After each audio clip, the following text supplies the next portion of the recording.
What I want to try to do is present a perspective today on a way to think about the breast cancer deadline as a problem of the way that we organize innovation, because ultimately ending breast cancer is an innovation problem. It's about doing things differently. It's about using new science. It's about using old science in new ways. It's about organizing institutions in new ways and collaborations in new ways. It's an innovation problem.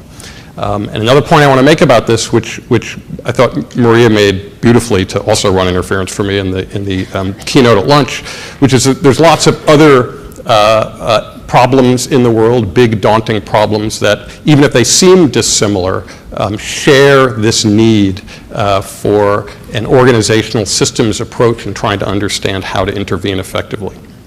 So we can also learn from some of these other areas, and I'll talk a little bit about some of those examples. But let me start with the standard deprogramming. And again, I know that you're all quite receptive to this, but I think it's a good place to start, which is, so this is how we think about how it all begins, right? How progress and innovation begins. It begins with the scientist, and the archetypal scientist, of course, is Albert, and here he is, bronzed and avuncular, sitting in front of the National Academy of Sciences a couple miles down the road. And from the brain of the genius, right, comes the idea, and the idea leads to the actual concrete result. In this case, let's say the nuclear bomb that we used to end World War II. And what I want to do is just say, let's not think about this model anymore. That yes, of course, it's important to have scientists out there thinking great thoughts and contributing to the body of knowledge. But when you're trying to solve complicated problems, that's just one part of the story, and maybe not the most important part of the story. So here's a different version. Does anybody know who those guys are? So, and no, close. It's another general. So on the left, Robert Oppenheimer, brilliant physicist. On the right, General Leslie Groves, brilliant logistician, let's say. And the combination of the two of them, okay, so these are two people from very different institutional settings, very different ways of life, working together to organize the Manhattan Project, okay. This is what I want to say is the way we need to think about the breast cancer challenge as an innovation challenge. So it's the org chart, right? And by the way, I should say that I'm not saying that the 2020 deadline is analogous to the Manhattan Project. It's not, okay? It's very different. Nonetheless, I think the key lesson there is that we never think about Oppenheimer and Groves as being really the most important, but it was their brilliance in figuring out how to organize all these different institutions, these different lines of science and engineering and practice and demonstration projects and materials and basic, and even things like keeping scientists happy when they were squirreled away in Los Alamos for months. Those sorts of things, balancing security and the need for freedom, all those things were brilliantly applied in an organizational fashion to solve the problem, and that's the way we need to think. Now, this is not, I fear, a straw person, this slide, right? This is the way we often talk about science and its application. This is presented by a slide presented by Francis Collins, the head of NIH, who knows better, I'm almost sure, to Congress a couple of years ago to explain the bridge from fundamental knowledge to application of fundamental knowledge. Okay, we're going to get rid of that idea too, okay? So let me give you a few observations, my own sort of casual observations about biomedical advance and its application to solving complex health problems like breast cancer, and make an observation that I'm sure, again, you're all familiar with, but I think it's really important in terms of understanding the nature and the complexity of the challenge. And so one point is that, again, Maria said this over lunch about other problems as well, is that progress can come from many different directions, and you can't know, in many different sources, and you can't necessarily know where there's going to be an advance, so you need to be open to them. And just as a couple quick examples from the biomedical domain, AZT, right, the first drug that had any clinical efficacy for dealing with HIV/AIDS was actually discovered in the 1960s by somebody working on something completely different at a laboratory with no thought. AIDS hadn't been even identified then, so it wasn't known as a disease. 20 years later, it's sitting on the shelf literally at Merck Corporation. Scientists at Merck recognize that it might have some potential viability for dealing with retroviruses. They ship it over to NIH, and it becomes an important part of the story of dealing with HIV/AIDS. So basic research, but not even related to the disease. 1950s. Another completely different example. This is just a little engineering diagram of a advanced mobile army hospital, the sort that's now used in Afghanistan and Iraq for dealing with soldiers with grievous traumatic wounds from things like improvised explosive devices. The point here is that this was a very important conceptual advance for how to get soldiers who were wounded and on the verge of death stabilized quickly so they could then be moved with a high chance of survival to hospitals that had better facilities. So this is simply it's simply a design advance, a conceptual advance about what it takes to get a soldier from the field to a decent hospital that has been responsible for saving countless lives of soldiers and really, really radically reducing the percentage of soldiers whose wounds are mortal as a result, as I say, really from a simple kind of engineering logistical perspective. Another example, lasers. We all know they're very important across all sorts of medical practices and for treating all sorts of different types of conditions. Came out of research in the 1950s with no particular understanding that they might have an application in biomedicine. So important technologies can be imported from other places in the economy, other applications. And then finally, maybe my favorite, any of you who are Atul Gawande fans, the wonderful medical reporter, and in his spare time, he's a surgeon, of course, for the New Yorker. This is the APGAR scale, which is simply a qualitative way for evaluating the health of a newborn baby. It emerges from the captured wisdom of decades or more of maternity ward experience, and it's simply a 4-point scale to evaluate how well a baby is doing, so you can know whether they need to be whether there needs to be medical intervention or not in assuring their ability to thrive. So everything from complex technologies to complex molecules to very simple checklists to logistical changes in logistical thinking, all of these things can be important for the advance of biomedical science. So the answer, of course, is all the above. But of course, when the biomedical system innovation system is working well, not only might you get contributions from multiple sources, but these sources may contribute to the achievement of a single goal if they're well coordinated. So this overcomplicated figure simply shows the multiple contributions to the significant improvement in neonatal outcomes, neonatal health outcomes in the last 20 to 30 years. The point here is that there's many different kinds of contributions, ranging from the strictly mechanical and engineering, like ventilation, mechanical ventilation, which has been around since the 1960s, to more complicated chemical interventions like lung surfactants, which has been around perhaps since the 80s, to more homely sorts of interventions like parental nutrition. But all of these focused on a single goal have led to a very significant reduction in neonatal mortality over the last 20 years, at a time when I think before that people believed that we had sort of plateaued in that. So the question is what sort of innovation system is necessary to achieve this kind of synergistic process for breast cancer? Well, first thing to say is it's not this sort of a system. It's not a system where we have segmented activities where we think about science and research separately from the development of technology, separately from the delivery of care in the patient setting. We need to think about all these things together. And the challenge is to have an innovation system that can mobilize all of its assets, okay, to contribute to the goal being sought. That is the end of breast cancer, obviously. So how do we know that we don't have this sort of a system? Well, I guess you would consider that a rhetorical question, right? It's obvious we don't.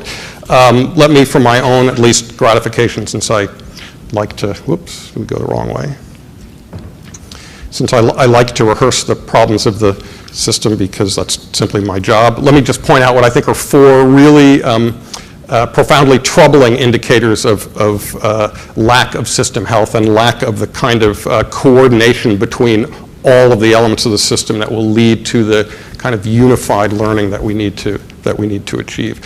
So the first is severe questions about the quality of the knowledge that's coming out of the research system, systemic positive bias that's leading to all sorts of concerns about whether, say, academic research can be translated to use in the pharmaceutical industry. So there's a problem of reliability significantly attributed to systematic positive bias that comes from the fact that the culture of research is focused on publishing results and getting famous, not focused on curing disease. Second is that there are many lines of research where lots and lots of money has been focused on them, and where significant communities of researchers are organized, but it's fairly well known that those lines of research are not likely to be promising.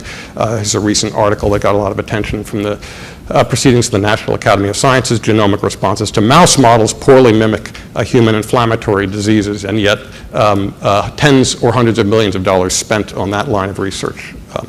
And then the second two, so the reliability and the relevance of research is are two, I think, very profound signals that there's something wrong with the system. And then the others, again, I know you're highly familiar with these and in fact have intervened actively to try to improve them.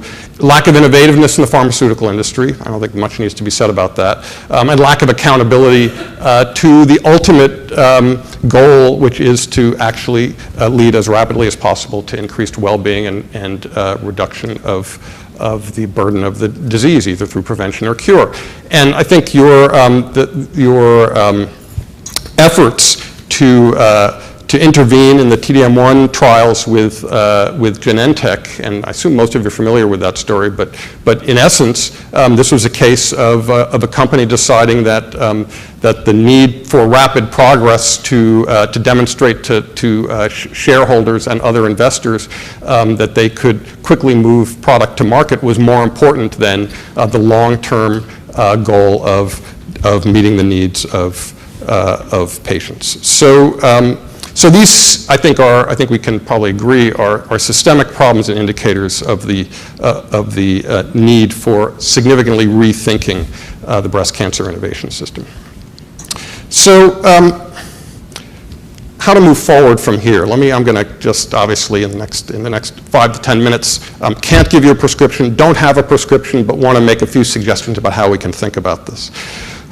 So the first point I want to make is that if you want to intervene in a system effectively, you need to understand the system. Understanding the system requires something like a map of how it works. This is not a map. This, unfortunately, is a map.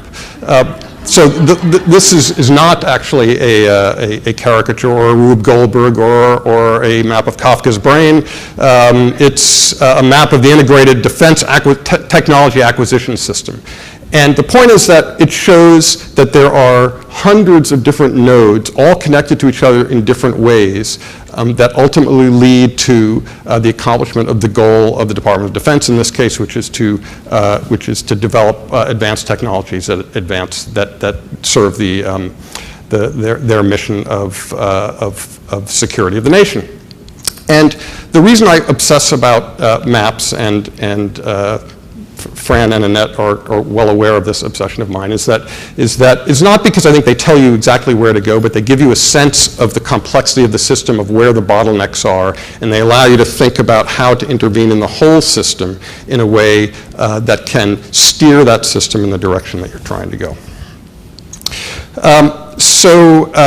What I want to do now is just briefly describe 3 really different domains where smart interventions at the organizational level, at the systems level, I think made a big difference to system performance, to innovativeness, and to a shared sense of accountability. And I know that these may seem so different from the breast cancer innovation system as perhaps to not be relevant. But what I want to suggest here is that innovation system problems often share key attributes across very different types of problems. And that effective interventions to address these problems may also share key attributes. So while it might be true, and your instinct and intuition might be that the examples I'm going to show you were a lot easier to deal with than breast cancer, it might well be true, but it also could be true that the reason they're easier is, in retrospect, clever interventions, smart interventions allowed them to be addressed, and maybe someday after 2020 we'll look back and say, well, that was easy, wasn't it? And that certainly seems like something to at least in the eyes of history, to hope for. So let me give you a couple of these quick examples. The first is that when the Department of Defense, which, by the way, among other things, generates all sorts of toxic chemicals and materials, when it needed to figure out how to clean up thousands of toxic waste sites, something that no one had been able to do on a large scale, either at DoD or really throughout civilian society, they didn't just support research. They created a strategic program that directed and managed all the elements of the innovation system, from basic research all the way through the deployment of new technologies. And this meant bringing together private sector and public sector, bringing together basic research and applied researchers, all under the umbrella of a single program. And this ensured that the knowledge that was being created by the basic scientists was useful, and that it was actually used by the applied scientists, and that the applications were quickly tested, that the good ones were moved forward into deployment and the bad ones were rejected. And these particular programs at DoD are actually quite renowned for their innovativeness and effectiveness.